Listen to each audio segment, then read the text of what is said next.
Good morning, everybody, and welcome to our Bible talk for today. As you can see, I'm not speaking to you from Penvicar today. I'm actually 8,000 miles away. This is the Cathedral of St Mary's in Kuala Lumpur in West Malaysia, where I have been on retreat for the last couple of weeks. And I thought it would be nice to bring you the Bible talk from here today. So, continuing our adventure through the book of Exodus, we're in Exodus chapter 15. Here goes, the Song of Moses. Then Moses and the people of Israel sang this song to the Lord, saying, I will sing to the Lord, for he has triumphed gloriously. The horse and his rider he has thrown into the sea. The Lord is my strength and my song, and he has become my salvation. This is my God, and I will praise him, my father's God, and I will exalt him. The Lord is a man of war. The Lord is his name. Pharaoh's chariots and his host he has cast into the sea, and his chosen officers were sunk in the Red Sea. The floods covered them. They went down into the depths like a stone. Your right hand, O Lord, glorious in power. Your right hand, O Lord, shatters the enemy. In the greatness of your majesty, you overthrew your adversaries. You send out your fury. It consumes them like stubble. At the blast of your nostrils, the waters piled up. The floods stood in a heap. The deeps congealed in the heart of the sea. The enemy said, I will pursue, I will overtake, I'll divide the spoil. My desire shall have its fill of them. I will draw my sword, and my hand shall destroy them. You blew with your wind, the sea covered them. They sank like lead in the mighty waters. Who is like you, O Lord, among the gods? Who is like you, majestic in holiness, awesome in glorious deeds, doing wonders? You stretched out your right hand, the earth covered them. You led in your steadfast love the people whom you have redeemed. You guided them by your strength to your holy abode. The peoples have heard, they tremble. Pangs have seized the inhabitants of Listia. Now are the chiefs of Edom dismayed. Trembling seizes the leaders of Moab. All the inhabitants of Canaan have melted away. Terror and dread fall upon them. Because of the greatness of your arm, they are still as a stone, till your people, O Lord, pass by. Till the people pass by whom you have purchased. You will bring them in and plant them on your holy mountain. The place, O Lord, which you have made for your abode. The sanctuary, O Lord, which your hands have established. The Lord will reign forever and ever. For when the horses of Pharaoh and his chariots and his horsemen went into the sea, the Lord brought back the waters of the sea upon them. But the people of Israel walked on dry ground in the midst of the sea. Then Miriam the prophetess, the sister of Aaron, took a tambourine in her hand, and all the women went out after her with tambourines and dancing. And Miriam sang to them, Sing to the Lord, for he has triumphed gloriously. The horse and his rider he has thrown into the sea. Then Moses made Israel set out from the Red Sea, and they went into the wilderness of Shur. They went 3 days in the wilderness and found no water. When they came to Marah, they could not drink the water of Marah because it was bitter.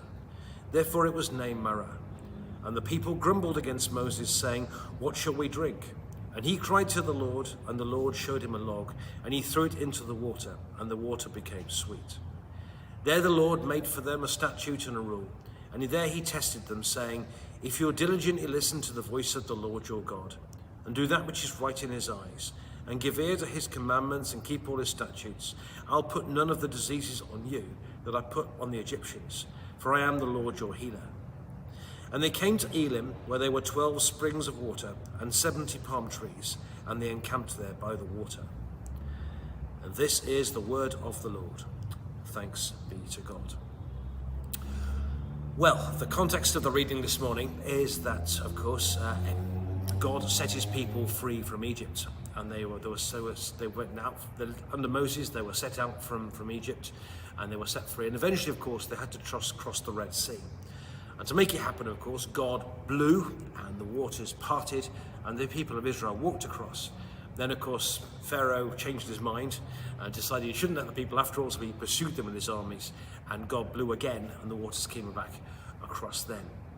And this morning's reading, this Song of Moses, is Moses' prayer of triumph to God and thanks to God for what he's done.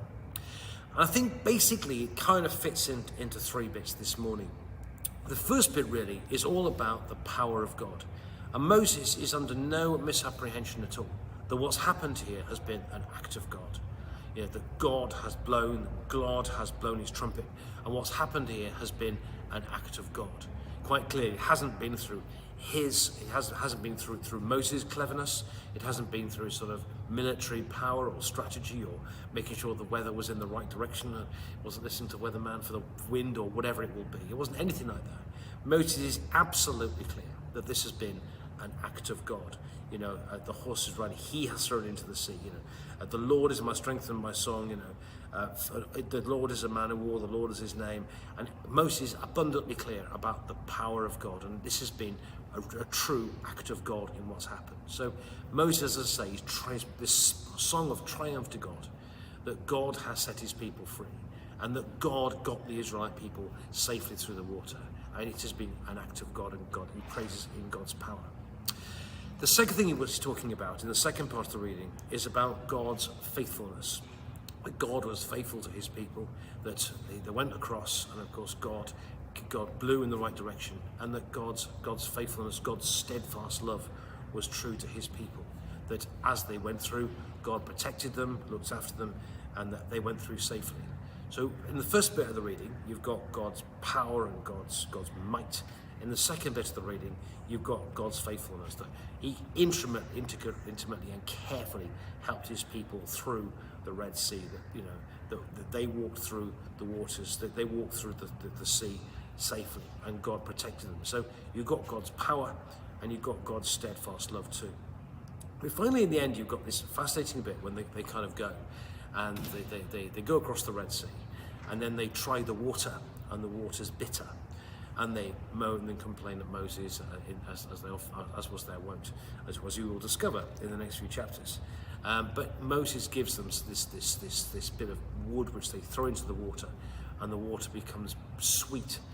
And I suppose there's many things from this. I mean, there's obviously the fact that God is protecting his people. His steadfast love does not just get them out of Egypt, but God protects them as well.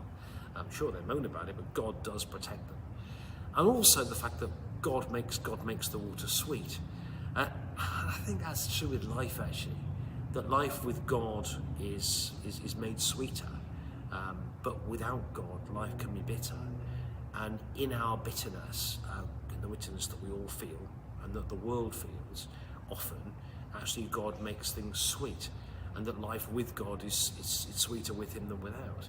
And sure, life has its struggles and its stresses and its strains and its times when we find things are difficult. But actually, isn't it lovely, this lovely picture at a place called Elim, where God made it sweet. God made the water sweet.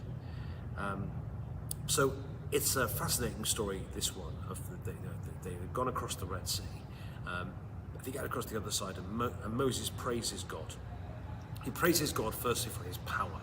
Moses is absolutely clear this has been an act of God, and it is God's power and only God's power, not any cleverness or trickery or fancy weather or new kind of amphibious devices or anything. No, this has been clearly an act of God that's got them across here. Secondly, notice God's steadfast love is his. I think the Hebrew word is hesed, God's steadfast love, that God continues to love his people. And finally, notice also when they leave and they go to this place called Elim and the water is bitter, that God makes it sweet for them. And my friends, may you know the peace of God in your life today. May you know God's power. May you know God's steadfast love. And may you know the sweetness of God in your life today.